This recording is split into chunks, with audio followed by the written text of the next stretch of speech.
Isang magandang araw po at mapagpalang araw sa ating lahat. Ang inyo pong lingkod, Pastor AJ po. At nasa Devotion 27 po tayo ngayon. Sa aklat pa rin po ito ni Pastor Rick Warren, Open Doors.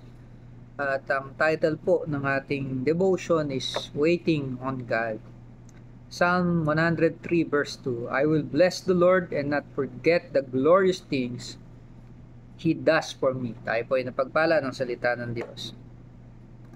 Ang blessings po ay napaka-powerful at nire-reveal po nito yung ating priorities. To bless someone or something is to call it good. When parents bless a marriage, they are saying it's good. Kapag mga magulang po, binasbasan po nila ang pagpapakasal ng kanilang mga anak, sinasabi po nila ito yung mabuti at sila ay thankful dahil madadagdagan ng kanilang anak, hindi po mababawasan.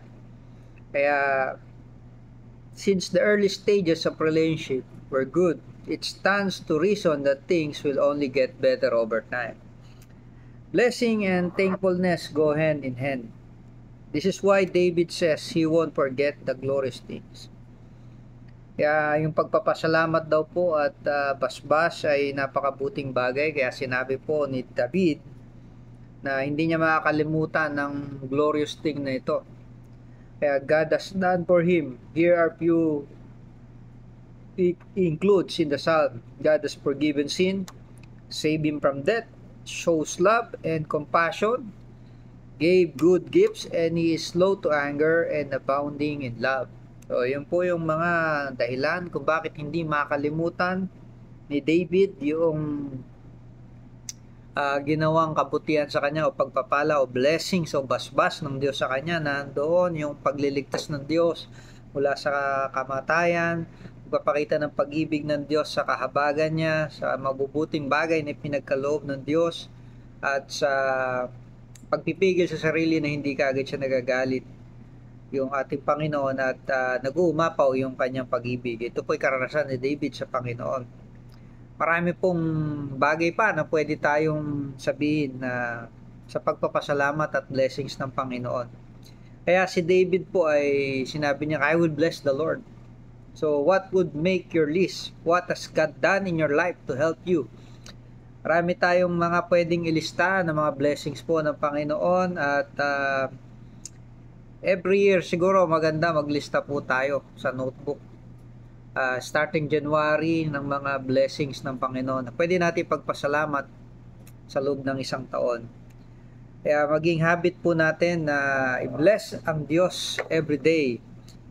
Here's the truth, you will always bless something with your life. You may not use that word, but the choices you make reveal your priorities.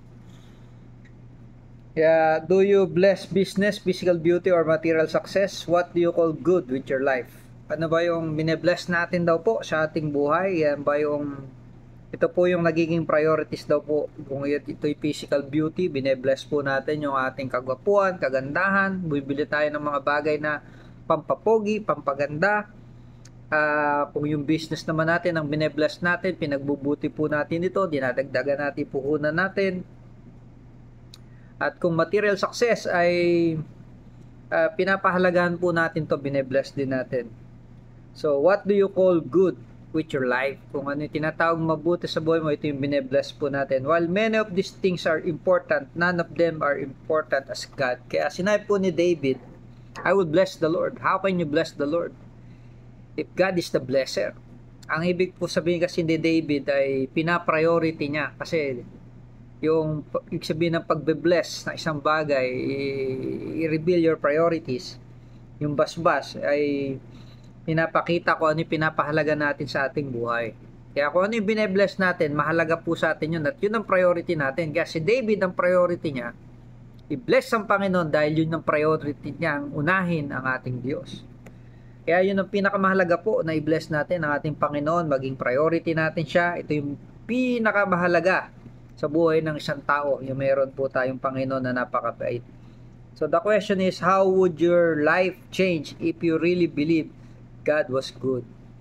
Paano mababago daw po ang ating buhay kung naniniwala tayo kung gaano kabuti ang Diyos? Napakahalagang tanong po nito.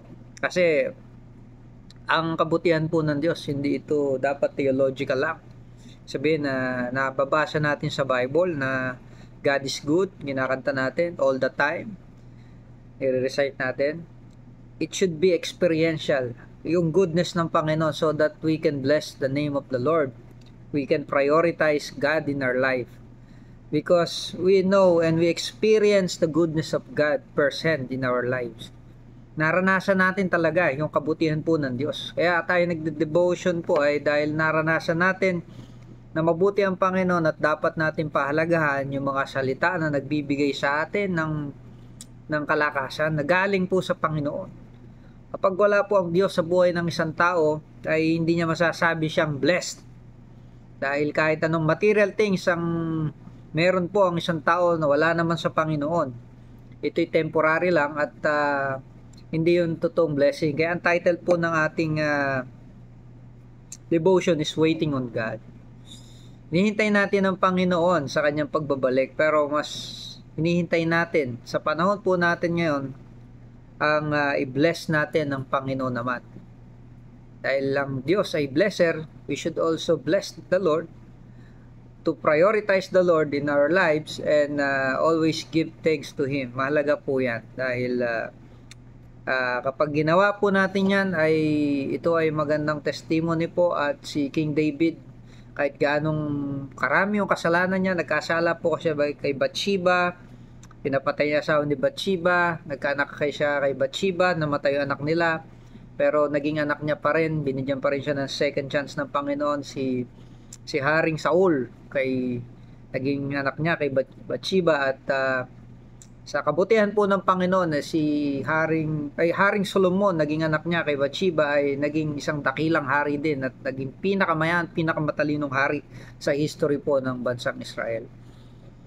Kaya ganun din po, mayroong blessings, extension ng Panginoon sa ating mga anak, sa ating lahi, kapag pinriority po natin ang Panginoon sa ating buhay, hindi lang sa atin, kundi sa mga susunod pong lahi natin. Kaya kung gusto po natin na ma-extend ang blessing ng Panginoon, ay hintayin po natin ang Panginoon lagi sa ating buhay, na pagpalain siya magitan ng ating pag-una lagi sa ating Panginoon. Sa pangalan ng Ama, ng Anak at ng Banal na Espiritu Santo. Amen.